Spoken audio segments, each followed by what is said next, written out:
Tigre était un archer légendaire, et lors d'une guerre entre le royaume de Brune et un autre royaume appelé le royaume blanc, il a fini par être capturé. À ce moment-là il pensait que ce serait sa fin, cependant cela lui a donné la chance d'un nouveau départ. L'anime commence à la veille d'une grande bataille. Et dans le camp des soldats de Brune, l'ambiance était à la confiance. Les soldats étaient certains qu'ils gagneraient facilement, car ils avaient 5 fois plus de troupes que l'ennemi. Mais la réalité était bien différente. Les forces opposées étaient sous le commandement d'une femme nommée Hélène, une brillante stratège, connue sur le champ de bataille sous le nom de Maiden of War. Et profitant de l'obscurité de la nuit, Hélène lança une attaque surprise contre eux. Et les dégâts causés par cette attaque ont été brutaux. Sa tactique a démantelé l'armée de Brune, qui n'a eu aucune chance de réagir. Le prince de Brune fut alors vaincu et, sans son commandement, les soldats perdirent leur esprit combatif et s'enfuirent désespérés. Mais contrairement à eux, Tigre est resté. Et quand le matin arriva, il marcha à travers la campagne, à la recherche de survivants, mais il ne trouva que les corps de ses camarades. La scène était désolée. Alors qu'il avançait à travers les décombres de la bataille,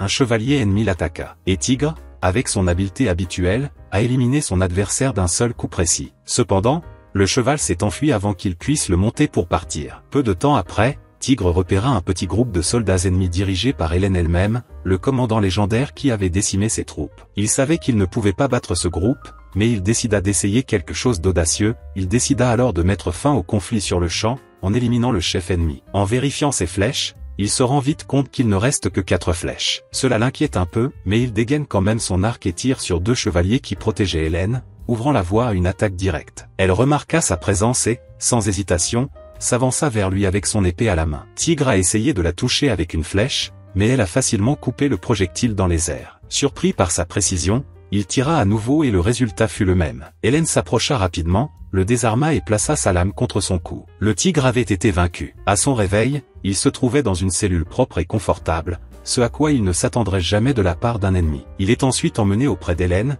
qui lui explique qu'il a été fait prisonnier de guerre. Comme il était seigneur d'Alsace, elle lui proposa de le libérer contre le paiement d'une rançon. Mais Tigre a refusé d'accepter cela, car selon lui, sa patrie était modeste et ne pouvait pas se permettre une telle somme. À sa grande surprise, Hélène ne s'est pas révélée être une ennemie cruelle. En fait, elle semblait respecter un peu Tigre. Elle admirait le fait qu'il ait essayé de mettre fin à la guerre rapidement, même s'il savait qu'il avait peu de chance. Et même sans avoir assez de munitions, il préférait risquer sa propre vie pour épargner la sienne, et c'était quelque chose qui a attiré l'attention d'Hélène. Cependant, certains fonctionnaires de la cour doutaient de ses compétences en tant qu'archer. Pour prouver sa valeur, elle l'a emmené dans un camp d'entraînement. Ils lui ont donné un arc, mais quand il a tiré, la flèche a complètement raté sa cible. Tiger a remarqué que l'arc était endommagé, mais il ne s'est pas plaint, il a juste réessayé. Une fois de plus, il avait tort. Les soldats commencèrent à rire, se moquant de sa renommée. Mais alors, quelque chose d'inattendu s'est produit. Une silhouette encapuchonnée est apparue sur les toits. L'homme a sorti une arbalète et l'a pointée sur Hélène. Tiger a essayé de l'avertir,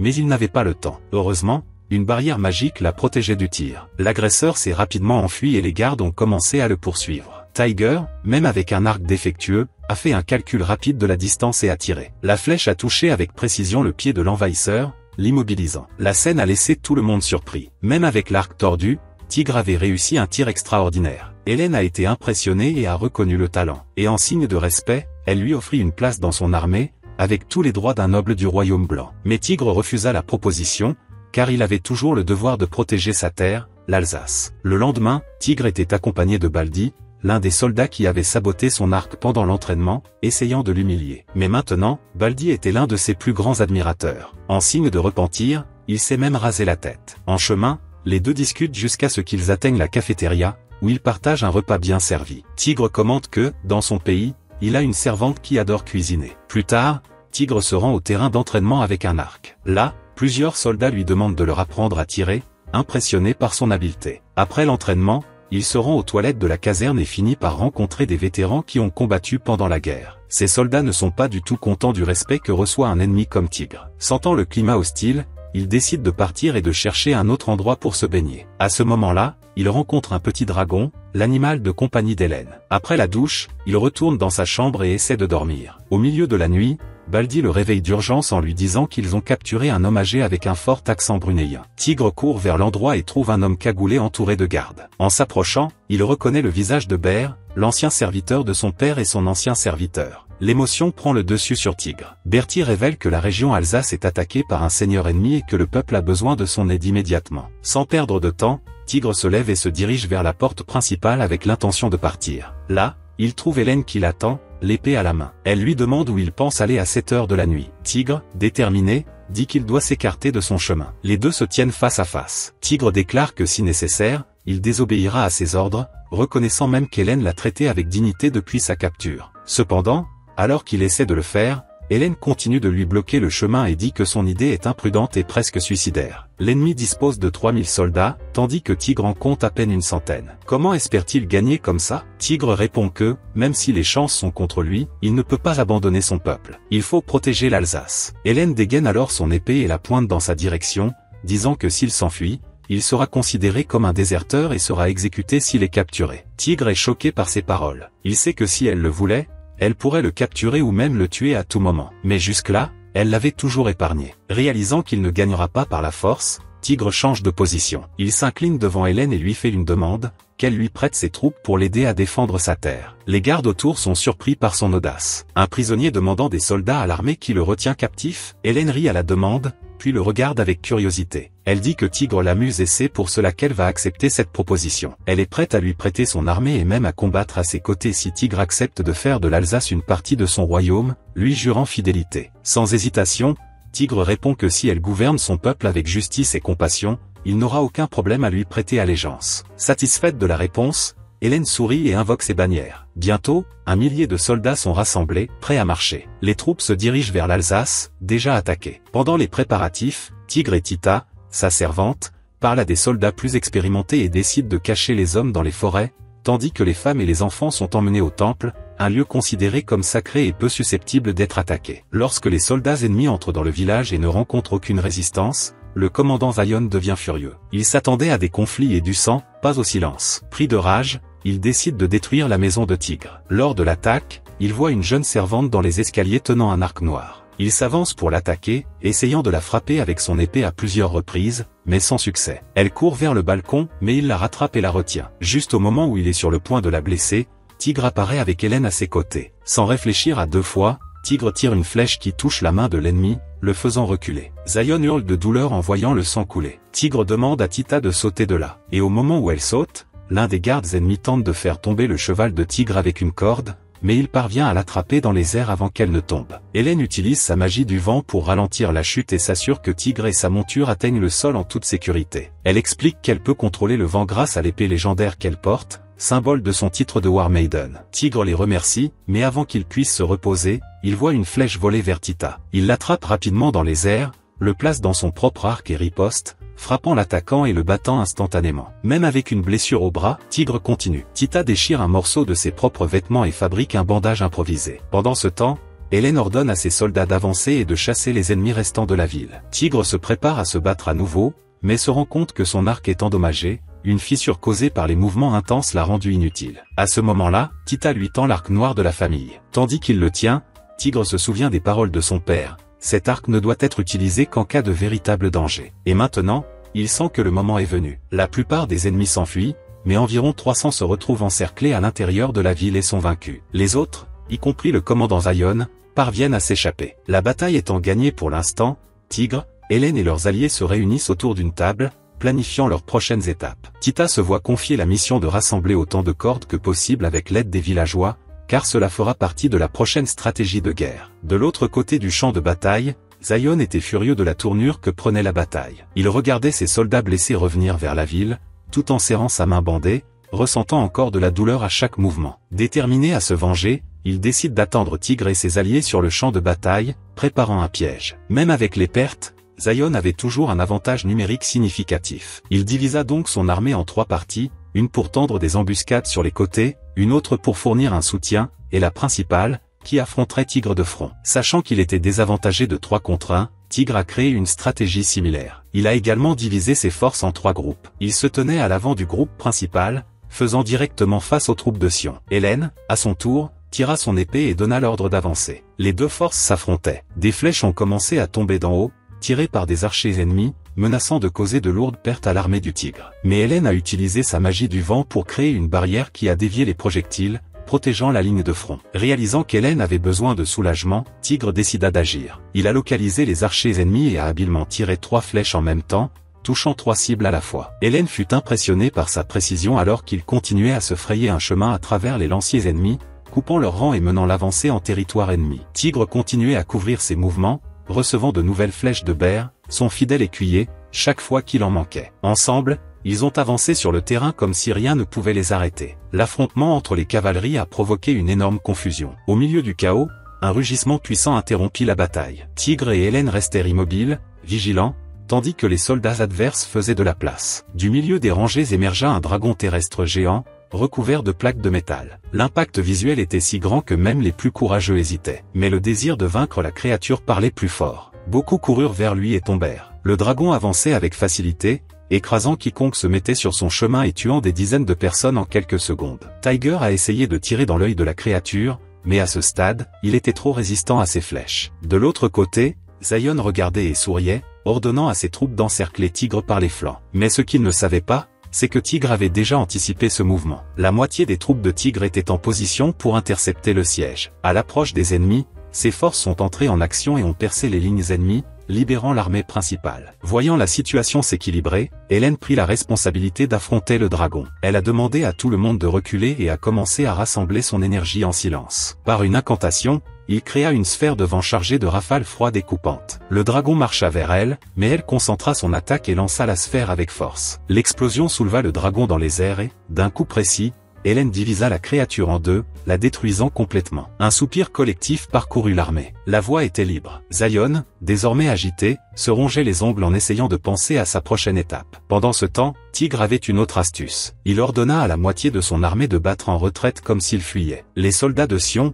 pensant pouvoir facilement les capturer, se lancèrent à leur poursuite. Mais ils sont tombés dans un piège. Les alliés de Tigre avaient tendu de longues cordes en travers du chemin. Dès que les ennemis s'approchèrent, ils tirèrent soudainement sur les cordes, faisant tomber les soldats et les chevaux au sol. Au milieu de la confusion, les forces de Tigre ont avancé et les ont attaqués sans leur laisser la possibilité de réagir. Les petites victoires s'accumulèrent, ouvrant la voie à l'issue de la bataille. Voyant que le moment était décisif, Tigre a joué sa dernière carte. Tandis qu'il continuait à engager le combat contre l'ennemi, les soldats de Sion rapportèrent un nouveau rapport, 2000 hommes de plus s'approchaient par derrière. La peur fut immédiate. Zion ne comprenait pas comment cela était possible. Il était sûr que Tigre et Hélène ensemble ne représentaient pas plus d'1 millier de soldats. Cette information n'avait aucun sens et la peur a pris le dessus. Ce qu'il ne savait pas, c'est que ce n'était qu'une autre stratégie. La nouvelle troupe comptait moins d'une centaine d'hommes, mais utilisait les 2000 chevaux disponibles. La poussière, le bruit et le nombre de montures donnaient l'impression d'une force gigantesque. Les conseillers de Sion suggérèrent de libérer le deuxième dragon,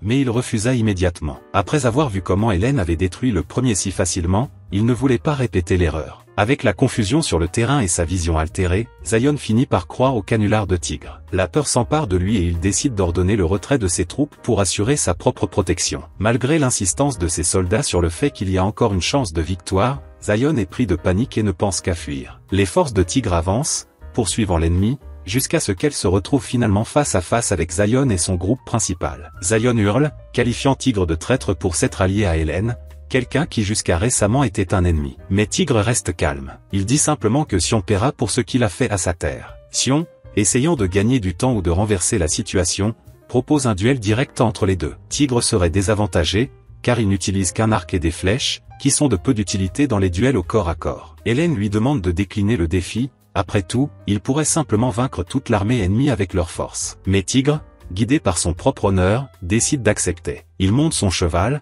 brandissant son arc, tandis que Zion apparaît avec une lance et un bouclier. Lors de la confrontation, Zion se moque de l'arme de Tigre, disant qu'il ne sera pas blessé par les flèches. Tigre tire et Zion bloque avec son bouclier. Au lieu d'abandonner, Tiger persiste, frappant exactement le même endroit encore et encore. Alors que Zion charge en avant, Tigre tire une autre flèche, la dernière. Il transperce le bouclier et blesse le bras de Zion, qui hurle de douleur. L'armée du Tigre célèbre la victoire. En réponse, les soldats de Zion tentent de le protéger, mais Hélène avance également avec ses troupes, et la bataille reprend. Au milieu du chaos, le dragon restant de Sion prend son envol, avec lui sur son dos. Il s'enfuit, laissant ses soldats derrière lui, riant tandis qu'il disparaît dans le ciel. Tigre regarde en silence, frustré de voir son ennemi s'échapper après tout ce qu'il a causé au peuple alsacien. Mais alors, une voix apparaît, lui disant de viser le dragon. À sa grande surprise, la voix provenait de l'arc magique lui-même. Tigre suit les instructions, combine son tir avec la magie d'Hélène et tire. La flèche touche le dragon en plein et Zion est tué instantanément. La créature tombe dans un lac, sans vie. Avec la mort de leur commandant,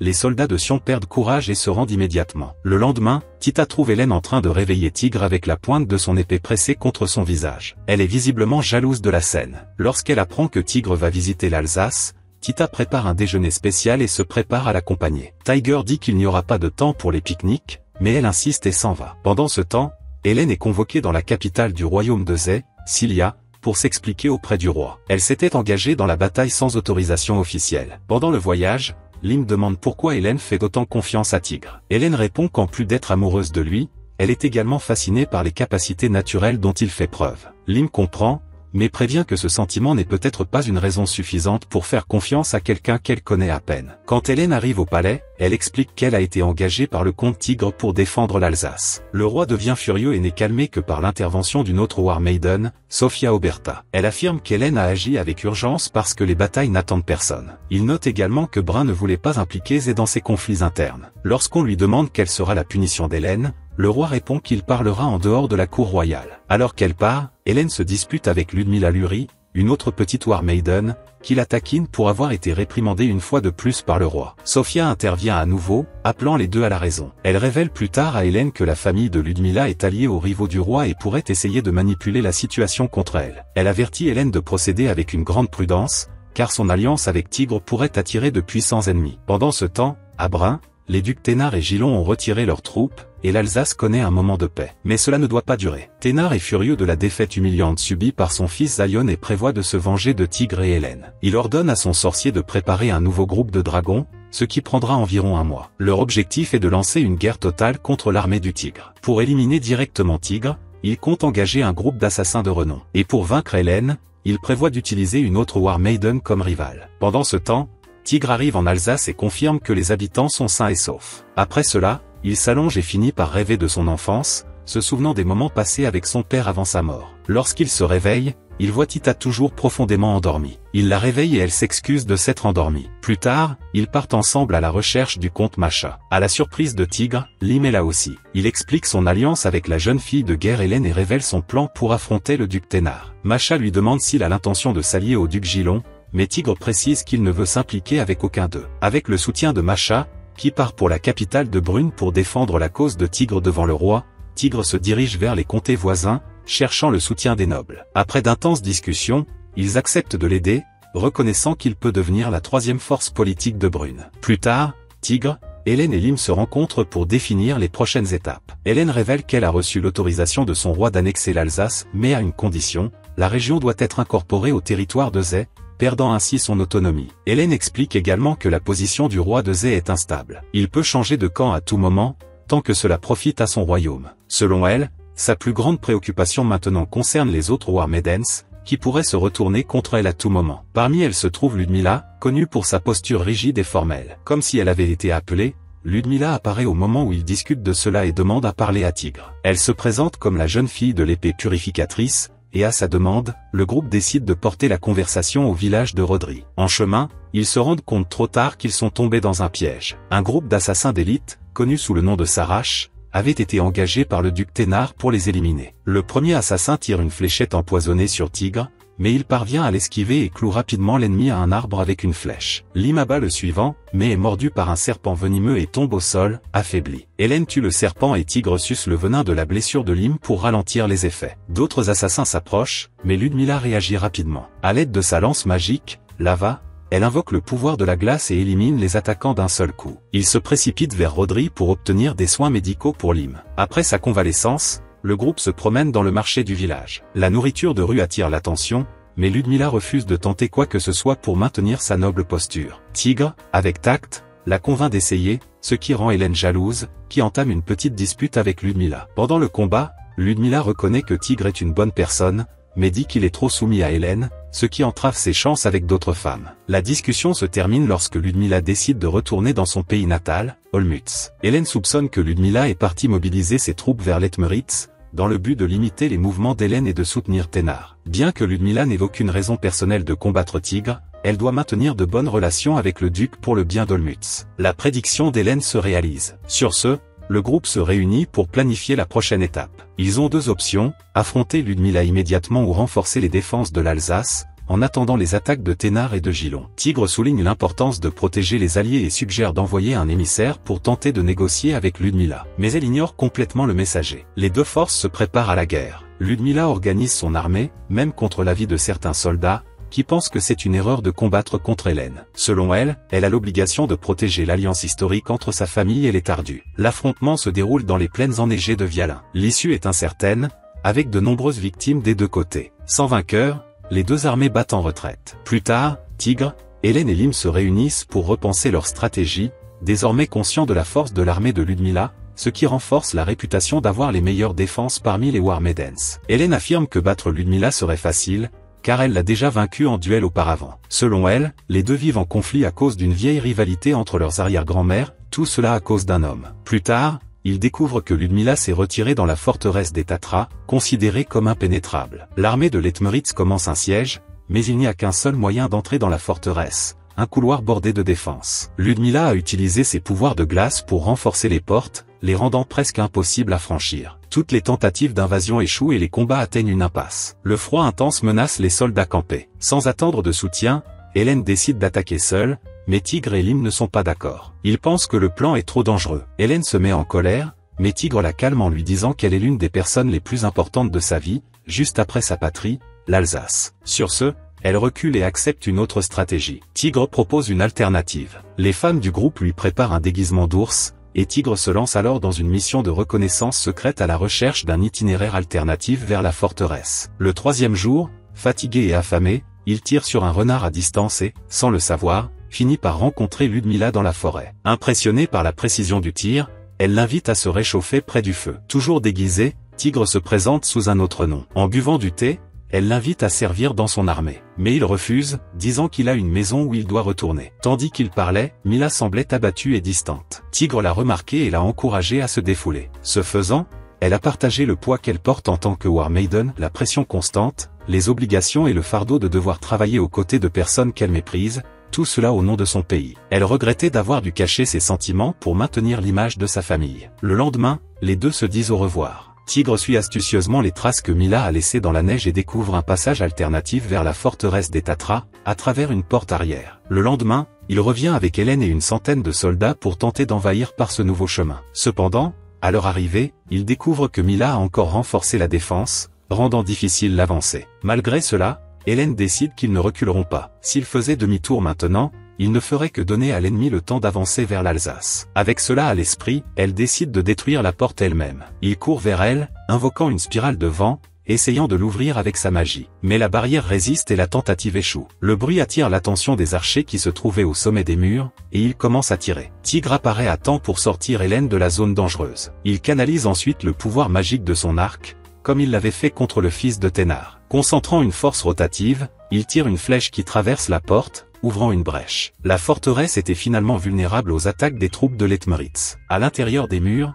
Hélène et Mila se retrouvent face à face. Un duel intense commence entre les deux War Maidens, chacune utilisant ses pouvoirs au maximum. Hélène se jette avec son épée, mais le coup est bloqué. Les deux échangent des attaques pendant un moment, jusqu'à ce que Mila invoque des lames de glace qui sont repoussées par les vents d'Hélène. Par la suite, Mila érige une tour gelée pour capturer Hélène, mais elle s'échappe et atterrit au sol. Les deux se jettent l'un sur l'autre. L'impact de la collision entre le vent et la glace crée un cratère dans le champ gelé. Fatigué, il recule un instant. Lorsque les soldats d'Hélène tentent de s'approcher, elle leur demande de ne pas intervenir, car le duel est sur le point de se terminer. À ce moment-là, un assassin du groupe s'arrache apparaît par surprise et court vers eux. Avant qu'il ne puisse attaquer, Tigre tire une flèche précise sur sa tête, éliminant ainsi le danger. On ne sait pas si la cible était Hélène ou Mila. En réalisant l'habileté de Tigre avec l'arc, Mila comprend qu'il s'agit du même homme qu'elle a rencontré dans la forêt, déguisé. Elle le remercie, mais se demande pourquoi il lui a sauvé la vie, puisqu'il aurait pu laisser le tueur accomplir son objectif. Tigre répond qu'il l'a fait pour la remercier de sa gentillesse,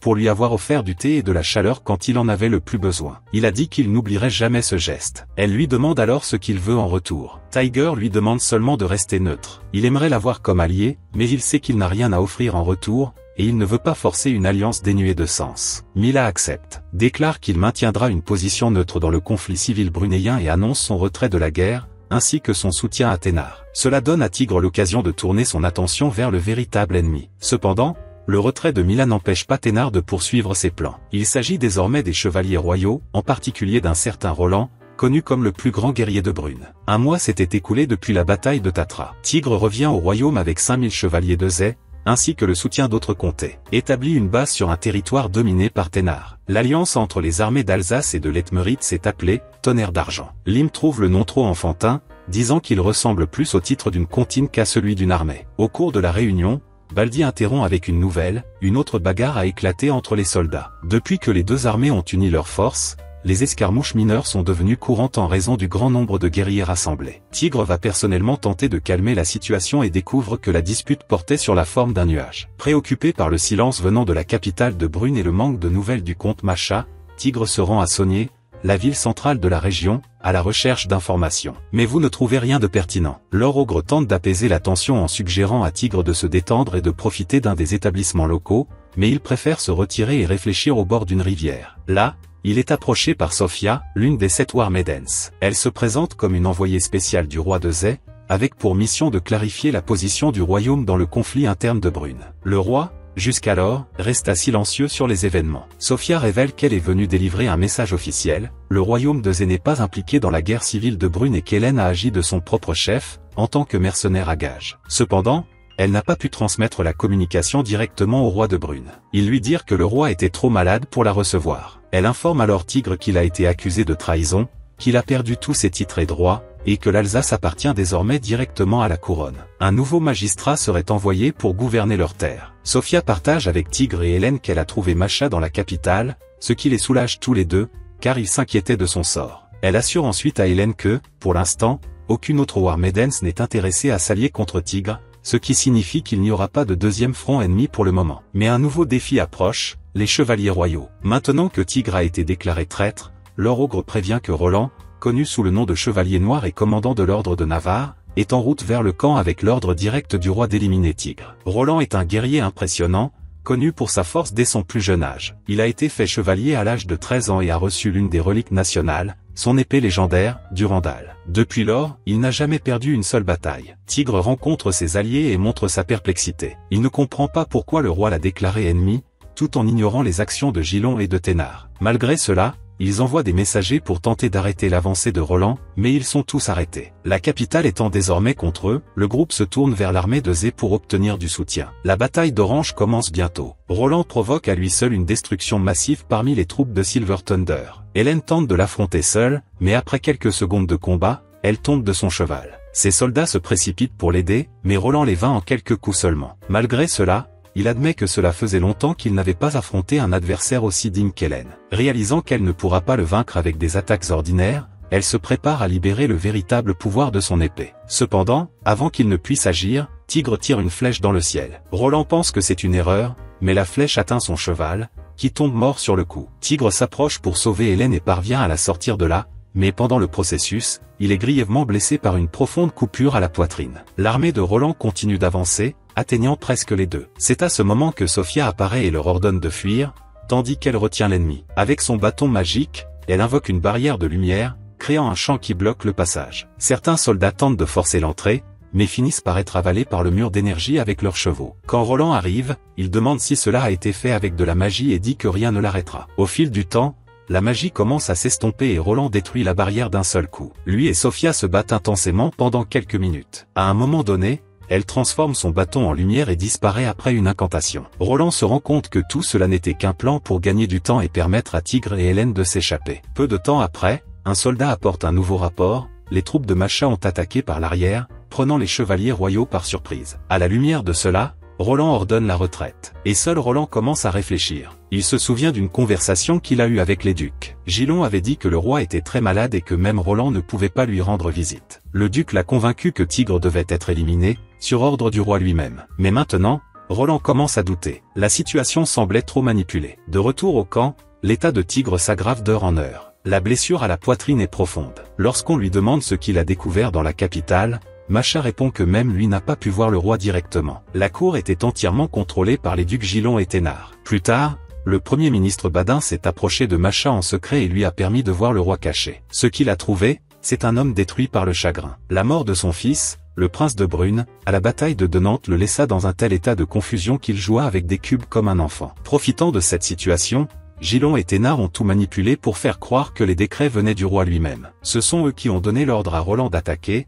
cachant leurs véritables intérêts. Peu de temps après avoir rencontré Badin, Macha a été attaquée par des assassins envoyés par l'un des ducs. Heureusement, Sophia était à proximité et l'a aidé à vaincre les ennemis. Tigre étant incapable de commander, Hélène décide de prendre le contrôle. Elle congédie Tita et s'agenouille à côté de Tigre, promettant qu'elle dirigera l'armée à sa place. Plus tard, Hélène rencontre Sophia, qui dit qu'elle est prête à aider dans la bataille, même si elle n'est qu'une envoyée diplomatique. Pendant ce temps, Roland découvre par un autre chevalier royal que Thénard a déclenché la guerre en attaquant l'Alsace sans aucune justification. Pourtant, il n'a pas l'intention d'arrêter le combat, car des troupes y sont impliquées, ce qui rend la situation encore plus délicate. Les blessés et les malades étant laissés au camp, les troupes du Tonnerre d'Argent se dirigent vers le champ de bataille. Ils détournent le cours d'une rivière avec des sacs de sable, transformant une partie de la plaine en un marécage qui gênera l'avancée de l'ennemi. Avant l'aube, ils prennent position au sud. De l'autre côté, les chevaliers de Roland s'organisent en formation en croissant, la première division affrontera la ligne de front de l'armée alliée,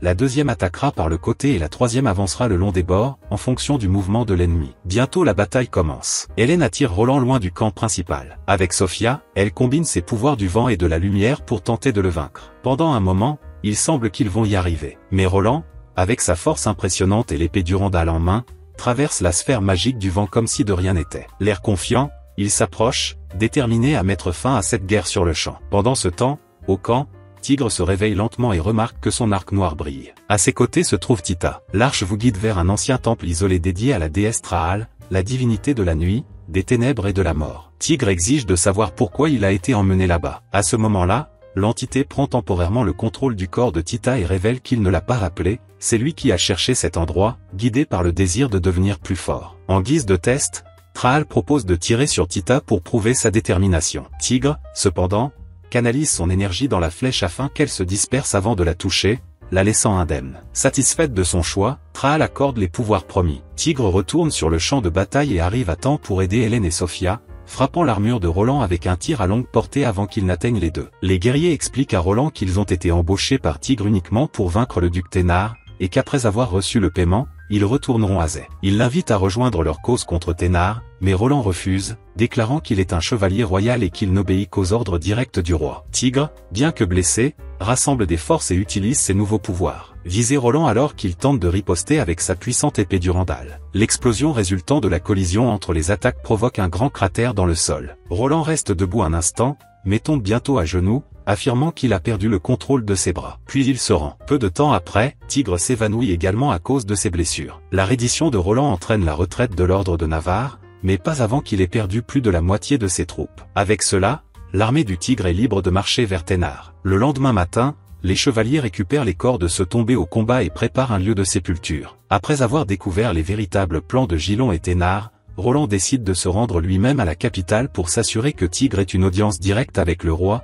comme un moyen de compenser l'erreur de l'avoir attaqué. Même s'il a été prévenu du risque, il insiste. Il visite le cimetière, donne l'épée Durandal à Tigre en signe de soutien et part. Mais en arrivant au palais, il est emprisonné par Gilon, qui se moque de son courage. Dans un acte cruel, Gilon le tue, libérant un essaim d'insectes venimeux. Roland meurt debout, avec dignité, même dans ses derniers instants. Pendant ce temps, Hélène reçoit un appel urgent à l'aide de Lénica. La jeune fille de guerre Alexandra Sacha Alzan, souveraine de Renitz, est gravement malade et a été attaquée par une autre jeune fille. Hélène révèle qu'elle doit sa loyauté à Sacha par un serment et qu'elle ne peut pas refuser la demande. La dernière fois qu'il a rendu visite à Sacha, elle pouvait à peine marcher, elle ressemblait à l'ombre d'elle-même. Cependant, parce qu'elle était reconnue par son armure de dragon, elle était toujours liée par son devoir de jeune fille. Alors Hélène part, déterminée à se battre à sa place si nécessaire. Sophia retourne dans son royaume et Tigre la remercie pour tout ce qu'elle a fait. Peu de temps après, Rurik arrive au camp et s'agenouille, jurant fidélité à Tigre. La tranquillité ne dure pas. Tigre reçoit la nouvelle de l'exécution de Roland. Dans la capitale, l'ambiance est tendue. Gardier accuse Gilon d'avoir agi seul en exécutant Roland, sans consulter Thénard. Il craint que le royaume soit vulnérable aux attaques de voisins opportunistes. Gilon,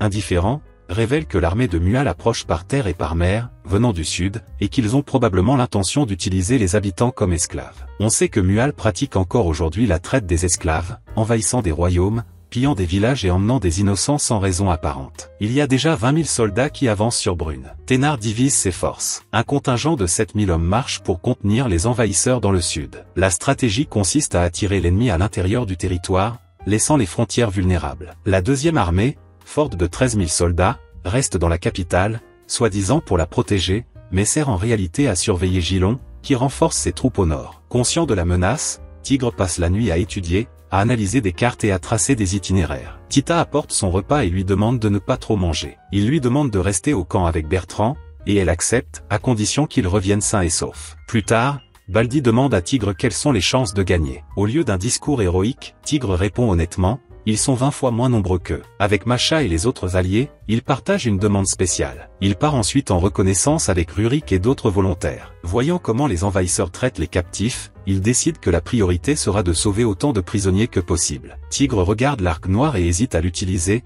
car il n'a pas encore complètement maîtrisé sa puissance. En chemin, il sauve une jeune femme qui fuyait les soldats ennemis. Elle paniquait, mais il la rassure en lui disant qu'il est également de Brune et qu'elle est en sécurité maintenant. Plus tard, Tigre rencontre le chevalier royal Gérald, qui contribue au calcul stratégique du plan de sauvetage. La situation est critique, ils n'ont pas assez de ressources ni d'hommes. L'ennemi peut utiliser les captifs comme bouclier si l'attaque est directe. Tiger élabore une stratégie audacieuse. Envoyer 200 chevaliers pour attaquer l'un des flancs de l'armée ennemie. Le général Muano réagit en envoyant 3000 archers et lanciers pour éliminer les chevaliers et ce qu'il croit être l'armée principale, estimée à seulement 2000 hommes. Mais tout cela n'était qu'un piège. Les 200 chevaliers conduisent l'ennemi dans un passage étroit, où ils sont surpris par la véritable armée du Tigre, avec plus de 5000 soldats en attente. Les muants tentent de battre en retraite, mais il est trop tard. En peu de temps, 3000 ennemis sont vaincus et leurs armes et fournitures sont collectées pour les alliés. Tiger lance une série d'attaques surprises pour affaiblir l'ennemi. Après plusieurs attaques, l'armée de Mual passe de 20 000 à 18 000 soldats. En colère,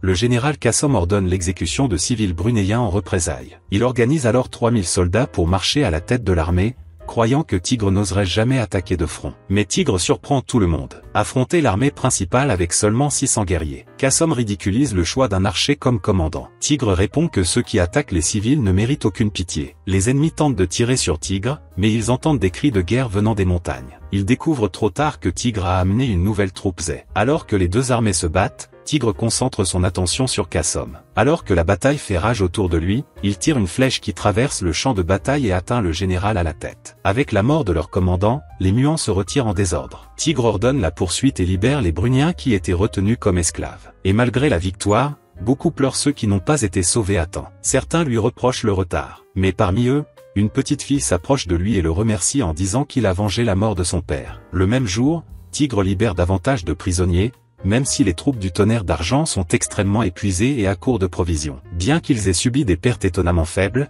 ils avaient besoin de temps pour se réorganiser. Cependant, l'armée de Mual a perdu plus d'un quart de ses hommes. Cependant, lors de l'interrogatoire des prisonniers, ils découvrent que 40 000 autres soldats sont en route, arrivant en groupes séparés. Avec cela, Tigre part avec une petite unité de cavalerie pour intercepter le premier groupe d'envahisseurs. Il tente d'utiliser le vent à son avantage, tirant des flèches avec précision, mais l'avancée de l'ennemi continue. Alors que la situation semble devenir intenable, Tigre voit une armée s'approcher des collines et craint qu'il s'agisse de renforts ennemis, jusqu'à ce qu'il réalise, avec soulagement, qu'il s'agit de Mila, arrivant avec plus de soldats de Zé. Pendant ce temps, à Lenica, Sacha, qui a toujours été comme une grande sœur pour Hélène et Mila, reste alitée. Malgré cela, elle reste reconnue pour son tissu de dragon et est donc obligée de conserver le titre de jeune fille de guerre. Quand Hélène et Lim arrivent en ville, il remarque que l'état de Sacha s'est aggravé. Sacha révèle que la War Maiden Lisa envahit son territoire en représailles. Des mois plus tôt, lors d'une mission contre des pirates, Sacha et Lisa avaient travaillé ensemble. Malgré la victoire,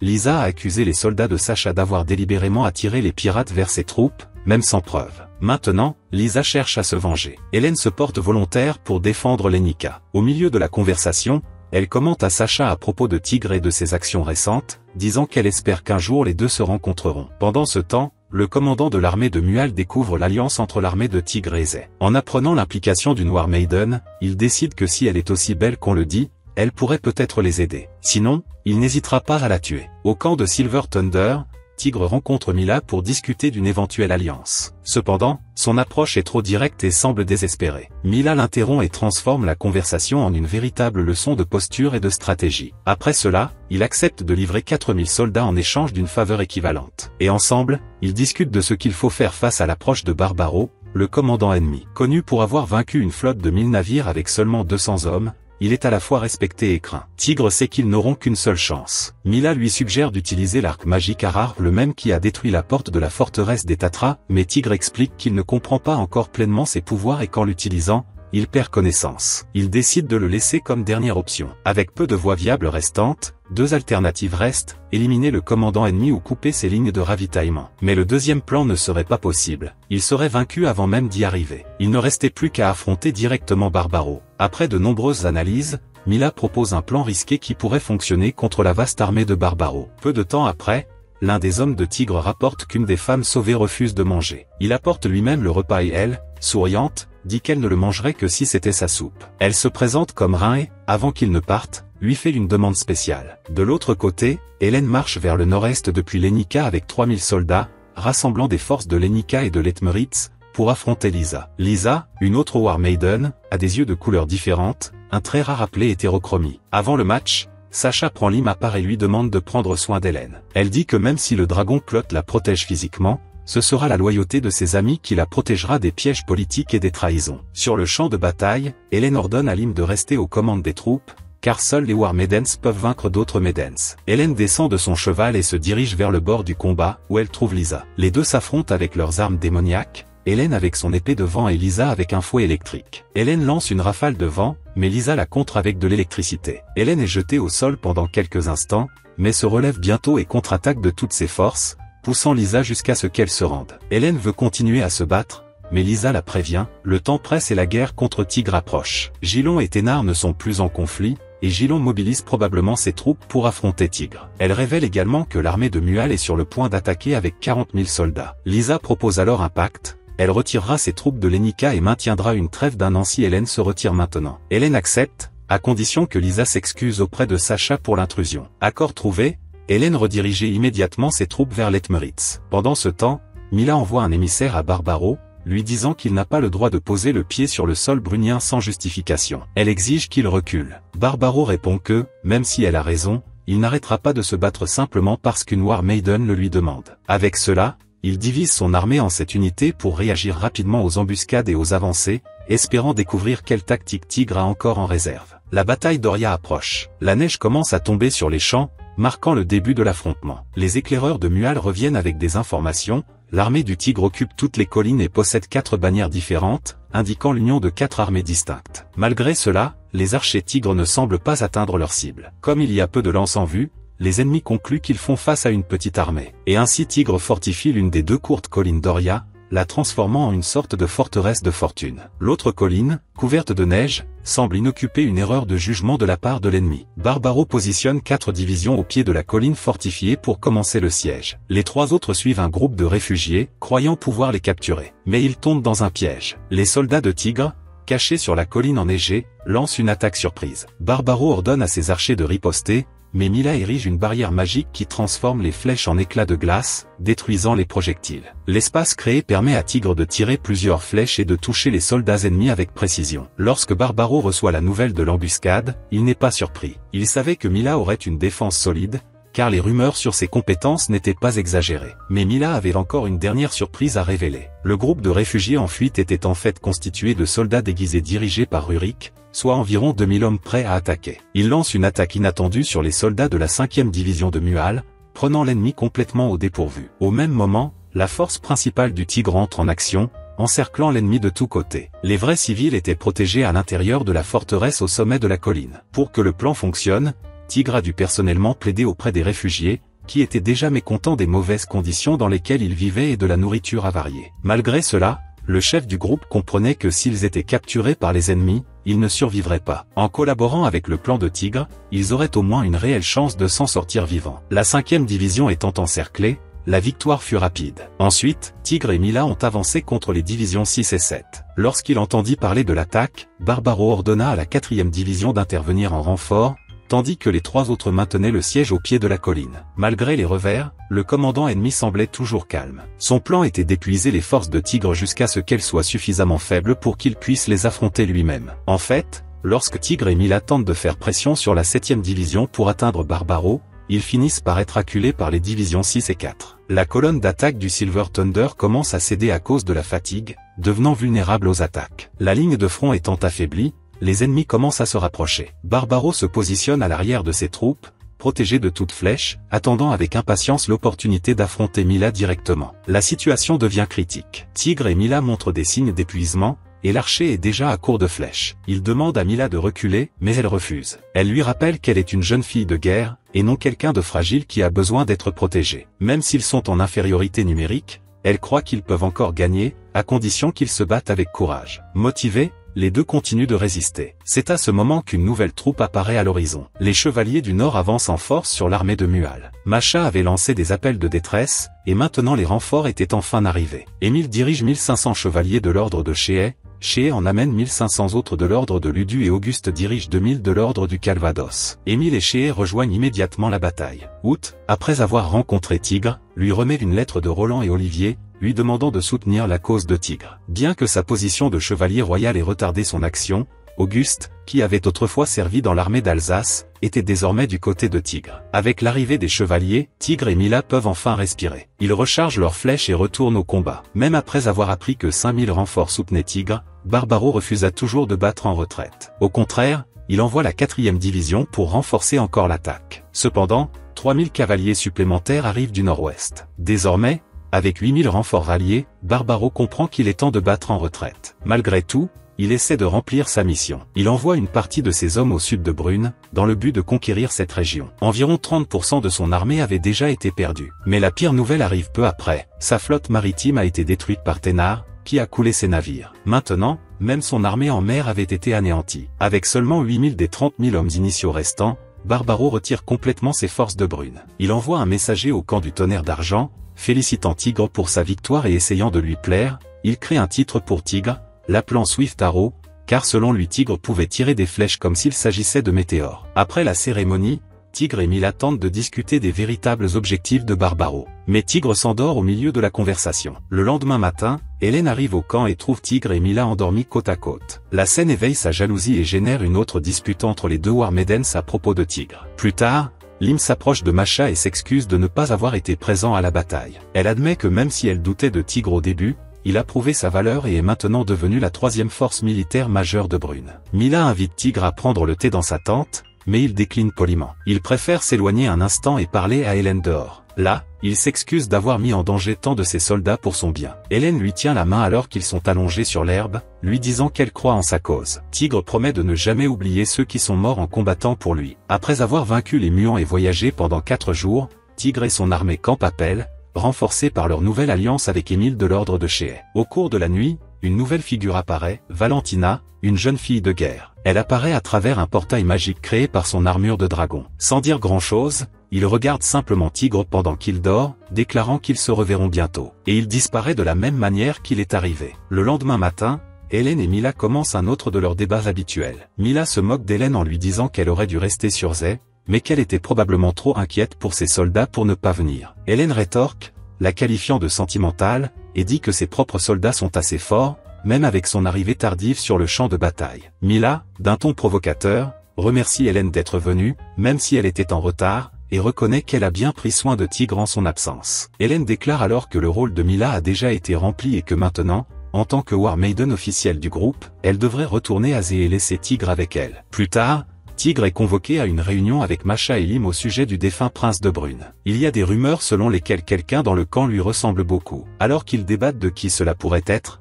Bertrand interrompt la réunion en les informant qu'une jeune femme nommée Rin souhaite parler avec Tigre. Au début, elle hésite à parler devant les autres, mais Tigre la rassure en lui disant qu'il n'y a rien à craindre. Dans la salle du conseil, Rin révèle quelque chose d'inattendu. Dans le passé, elle était connue sous le nom de Prince Régna, héritier du trône de l'Empire Brune. Elle révèle son nom complet, Erestel, un nom si long que Masha s'évanouit presque. Tout le monde est choqué par la révélation. Lim exige des preuves qu'elle dit la vérité. Rin rappelle alors à Tigre une rencontre qu'ils ont eue lorsqu'ils étaient enfants, dans une rue de Vincennes, lorsqu'ils se sont perdus ensemble dans la forêt après une chasse. Tiger confirme l'histoire, quelque chose que seul le vrai prince pouvait savoir. Elle explique que lors de la première bataille de Dain, un assassin a profité du chaos provoqué par une attaque nocturne pour tenter de la tuer. Rin a fait semblant d'être mort et a réussi à s'échapper. Hélène demande pourquoi elle a prétendu être un garçon, et Rin répond que c'était pour protéger l'honneur de sa mère, qui serait discréditée si elle n'avait pas de fils. À Brune, la succession féminine au trône est presque impossible. À la lumière de cela,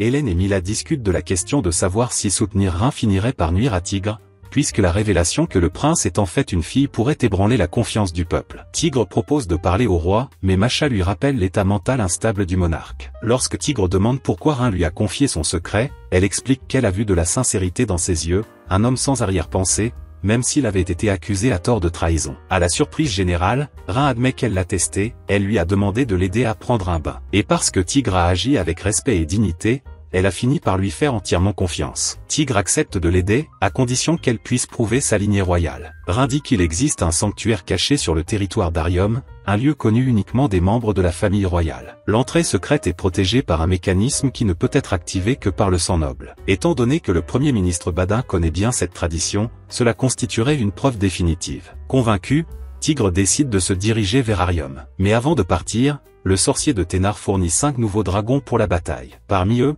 un dragon à 2 têtes et un autre qui crache du feu. 2 d'entre eux sont enchaînés avec des matériaux spéciaux capables de détruire même les War Maidens. Pendant ce temps, Gilon anticipe les mouvements du groupe et, seul, réfléchit à voix haute. Il fait l'éloge de son propre plan alors que le poison continue d'affecter le roi. Dans le cadre de sa stratégie, il décide de brûler sa propre capitale avant de s'enfuir. Les dragons de Ténard anéantissent complètement l'armée de Gilon. Lorsqu'il découvre que Rin est avec Tigre, il en déduit correctement qu'il se dirige vers le sanctuaire caché. Gilon jure qu'il tuera le prince dès qu'il le trouvera. Pendant ce temps, le roi de Zé convoque Sophia et l'envoie à nouveau comme émissaire dans la capitale de Brune. Il ordonne à Hélène de se préparer à se retirer de la guerre, qui dure déjà depuis 6 mois. En sortant, Sophia croise le chemin de Valentina, une autre War Maiden, dont le comportement attire l'attention. Lorsque Rin arrive à Arium et voit la ville en flammes, elle est secouée. Mais Tigre assure que le plan continuera. Dans les plaines de Villacre, les armées s'affrontent, 20 000 soldats sous le commandement de Tigre contre 24 000 sous celui de Ténard. Alors que les colonnes centrales entrent en collision,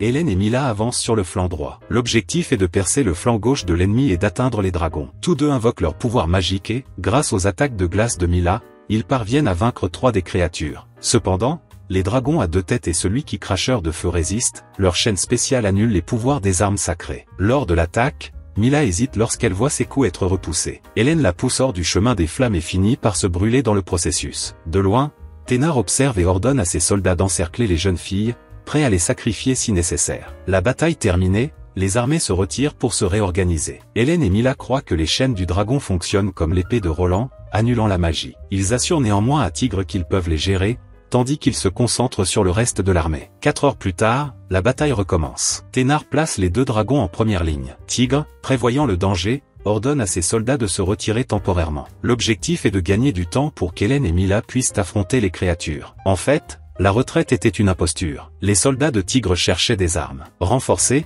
ils lancent une attaque avec tout ce qu'ils ont, lance, épée, pierre. Le moral monte et les guerriers commencent à crier le nouveau titre de Tigre, flèche d'argent. Au centre, Hélène et Mila affrontent les dragons. Au lieu d'utiliser directement la puissance de leurs armes, ils utilisent la magie pour se rapprocher et toucher des points vitaux. Le dragon cracheur de feu est vaincu. Le bicéphale a une peau extrêmement résistante. Quand Hélène tente d'attaquer, elle est jetée au sol. Mila crée une tempête de glace pour distraire le dragon, tandis qu'Hélène concentre son pouvoir et se lance à grande vitesse, perçant la peau de la créature d'un coup fatal. Les dragons étant vaincus, la victoire était à portée de main. Tigre mène le reste de l'offensive, mettant fin à la bataille. Après le conflit, Hélène et Mila partent à la recherche de Tigre, mais le trouvent allongé sur le sol, profondément endormi. Hélène plaisante en disant qu'elle pourrait le réveiller avec sa technique préférée, lui mettre une épée dans la bouche, mais Tita proteste, craignant qu'il ne soit même plus capable de mâcher après cela. Se souvenant de quelque chose que Tigre a dit un jour, Hélène décide d'essayer une autre approche. Il avait déclaré qu'il se réveillerait immédiatement s'il sentait un animal à proximité. Puis elle s'approche,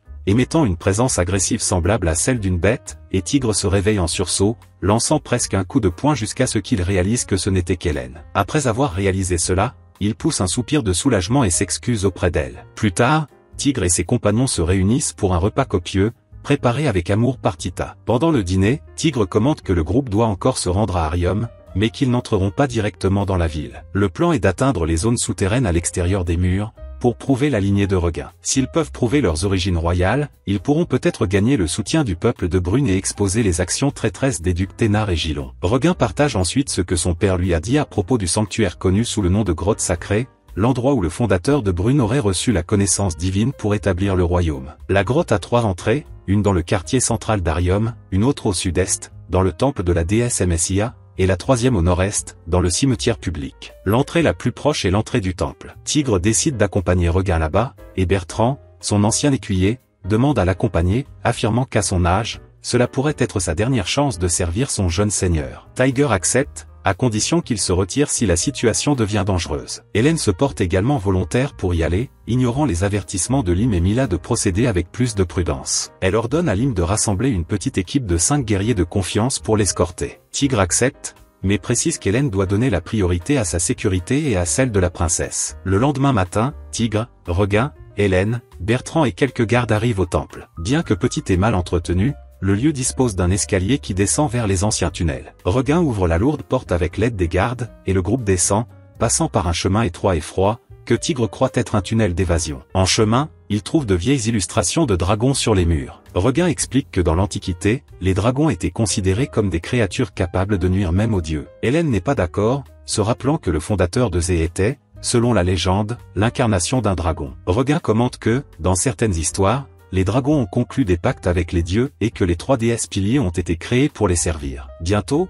ils se rendent compte qu'ils sont proches de la grotte sacrée. Cependant, lorsqu'ils arrivent, ils sont surpris, le duc Thénard les attend déjà. Appelant Regain par son vrai nom, il révèle qu'il a toujours connu son identité et déclare qu'il a l'intention de la tuer. Au milieu du chaos, Bertrand protège Regain et s'enfuit avec elle loin du danger, tandis que les gardes commencent la confrontation. Thénard ordonne à Stade, son commandant, de partir à la poursuite de la princesse. Hélène ordonne à Rurik de retenir les soldats ennemis puis saute pour affronter Thénard en combat direct. Les deux s'affrontent à pleine puissance, jusqu'à ce que Thénard la fasse tomber au sol avec sa lourde épée à double lame. Rurik et Tigre se battent courageusement contre les gardes, mais l'arrivée de Stade, lourdement armé, change tout. Rurik tente de le frapper, sans succès. Même la flèche tirée par Tigre est bloquée par Stade avec sa main protégée par une armure. Stade salue la précision de Tigre, qui a réussi à viser sa tête même au milieu du chaos et d'un mauvais éclairage. Il ordonne aux autres gardes de se retirer, déclarant qu'il est venu uniquement pour éliminer Tigre et la princesse. Au sommet de la grotte, Hélène continue d'affronter Thénard. Il est impressionné par ses talents de combattante, et elle rétorque qu'il devrait avoir honte de combattre des filles de son âge. Cependant, la confrontation est interrompue lorsque la grotte commence à s'effondrer. Thénard ordonne la retraite. Mais le Stade avance tranquillement. Tigre ordonne à Rurik de protéger Bertrand et Regain et court pour aider. L'instabilité de la grotte l'empêche de viser correctement, et Stade charge violemment en avant. Le Tigre est touché et tombe. Hélène essaie de revenir pour l'aider, mais des rochers bloquent le chemin. Alors que Stade s'apprête à porter le coup final, Bertrand se place devant lui et le sauve, mais est mortellement frappé. L'effondrement de la grotte enterre Stade et Tigre s'évanouit. Et quand Tigre se réveille, il voit le corps sans vie de Stade et ferme les yeux avec respect. Il retrouve alors Bertrand grièvement blessé. Le vieil écuyer, soulagé de voir Tigre sain et sauf, et reconnaissant d'avoir pu le servir jusqu'au bout. Il se souvient des moments passés avec le père de Tigre et avoue qu'au début, il doutait de la capacité du jeune homme à gouverner l'Alsace. Mais maintenant, il se sent fier. Avec une dernière requête, qu'il prenne soin de Tita, Bertrand part, sa main serrée entre celles de Tigre. Dehors, Hélène conduit les autres à l'entrée de la grotte. De loin, il voit une énorme explosion. Il court là-bas et trouve Tigre inconscient. Hélène le prend affectueusement dans ses bras, se plaignant qu'il l'ait rendu si inquiète. En voyant le corps de Bertrand, il demande des cordes pour les sortir de là. Plus tard, ils se souviennent des sacrifices de Bertrand, qui était plus qu'un écuyer, il était un véritable père pour Tigre. En silence, le jeune homme se souvient du moment où il a tiré une flèche à pleine puissance et a fait exploser les rochers au-dessus de sa tête, réalisant qu'il avait enfin complètement maîtrisé les pouvoirs de l'arc noir. Mais cette prise de conscience fut éclipsée par la douleur de la perte, et il pleura abondamment. Au camp, Tita observe le deuil silencieux de Tigre. Hélène entre dans sa tente et demande quelles sont ses prochaines étapes. Il lui demande de revenir le lendemain. Hélène insiste, disant qu'elle ne le laissera pas prendre de décision hâtive. Elle présente des alternatives, mettre fin à la guerre par des négociations avec Thénard. Tigre s'inquiète de ses plans, mais Hélène affirme qu'elle est une War Maiden et que chaque choix qu'elle fait est le reflet de la fierté qu'elle porte, la même fierté qui l'a fait continuer même lorsqu'elle a tout perdu. Ces paroles inspirent Tigre, qui décide d'aller de l'avant. Il se lève, s'excuse auprès de Tita de l'avoir fait souffrir et promet que lorsque tout cela sera terminé, ils retourneront ensemble en Alsace et offriront à Bertrand les funérailles qu'il mérite. Tita devient émotive et pleure dans ses bras. Plus tard, Hélène partage ses véritables raisons de s'allier à Tigre. Il explique que les Muants voulaient conquérir le sud de Brune parce que c'était une ville portuaire. Son projet est d'ouvrir une route commerciale à travers les monts Vosges, reliant l'Alsace à l'Etmeritz. Cela garantirait la prospérité sans avoir besoin de nouvelles guerres. Hélène croit que Tigre a le potentiel pour mener ce projet et maintenir l'harmonie entre les deux royaumes. Le lendemain, le premier ministre Badin arrive avec de bonnes nouvelles, le roi de Brune s'est remis de son empoisonnement et Gilon a été démasqué comme étant le coupable. Il demande à Tigre quels sont ses plans pour Brune après avoir vaincu Thénard. Tigre répond qu'il veut seulement assurer la sécurité de l'Alsace. S'il n'y a pas de sécurité dans le cadre de Brune, envisagez d'accepter la protection de Zay. Convaincu, Badin l'autorise à se rendre rapidement dans la capitale, car le roi, même rétabli, ne vivra pas longtemps. En route vers la capitale, l'armée de Thénard les intercepte dans les terres sauvages de Mireville. Sans Stade ni Gilon, l'armée est désorganisée. Au cours de la bataille, Regain avoue à Macha qu'elle craint de ne pas être prête à assumer le rôle de commandant suprême, croyant que Tigre serait plus approprié. Macha la rassure en lui disant que tout ce qu'ils font vise à garantir qu'elle atteigne la capitale en toute sécurité, car elle seule peut gouverner avec justice. Tigre localise Thénard et exige de savoir pourquoi il a attaqué l'Alsace. Le duc révèle que c'était par fierté et par peur de l'interférence de Zay. Et il dit aussi qu'il aurait tout brûlé s'il avait pu. Et après avoir entendu cela, Tigre jure de ne jamais lui pardonner. Poussé par la rage, Tigre prépare le coup final avec l'arc magique, mais Hélène l'interrompt avec un coup de poing, disant qu'il ne doit pas agir par haine, ni dépendre de la magie de l'arc. Il comprend et décide de n'utiliser qu'une seule flèche, jetant les autres au sol. Thénard est surpris de voir cela, et quand Tigre va attaquer, il fait son dernier souhait à la déesse du vent et s'envole. Bientôt, la flèche traverse l'air et frappe l'ennemi au front, mettant fin à la guerre. Tigre, Regain, Hélène, Mila et les soldats du tonnerre d'argent sont accueillis par des célébrations. Dans le carrosse royal, Tigre se sent mal à l'aise à côté de la princesse. Tita, assise devant, ne cache pas sa jalousie. Devant le roi, désormais frêle, Regain reçoit sa reconnaissance comme héritière. Le monarque remercie Tigre pour tout et lui accorde des terres à Agnès, la ville portuaire convoitée par Mual. Il le nomme également chevalier du clair de lune, un titre qui, selon Badin, est souvent donné à ceux qui deviennent bientôt rois. Le roi mourut peu de temps après en paix. Et comme Hélène l'avait toujours rêvé, elle et Tigre commencent la construction de la route commerciale entre l'Alsace et l'Etmeritz, unissant les peuples par l'espoir.